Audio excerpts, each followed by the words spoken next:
You know, every angler is typically trying to match the right jig to the right situation, and that can, come into depth. We could be talking about what kind of substrate you're fishing, but so often fall rate and how natural a presentation looks in the water is the key to getting bit.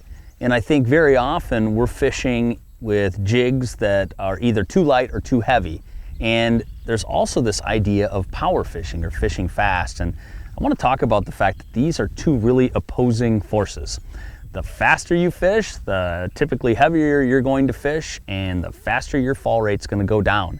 And for a lot of situations and a lot of species, especially if you're targeting aggressive fish, that can be just fine, right? If we're targeting fish, it's a warm summer day, the food chain is up and rolling, we're talking about midsummer, fish are aggressive, early, late, low light periods, that's a great technique, it's a great way to get after fish. But if we need to be working fish a little more slowly, both to give them time to catch up to the bait, but also to present the bait in a very natural way, a lot of times we're talking about using a lighter jig, something that will end up working out to our advantage in terms of fall rate, not just in terms of speed that we're fishing, but that fall rate and going really slowly, allowing things with live bait on it especially to really flutter and move in a natural way.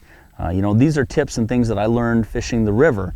So often jig weight is really important, not just because of where we're fishing or how we're fishing, but to make sure that it moves naturally in the current. So go ahead, and the tip that I want to give you when it comes to fall rate is to fish a heavy enough jig to maintain good bottom contact, to have good feel and control over your jig, but the very lightest version of that to mimic the most natural fall rate possible.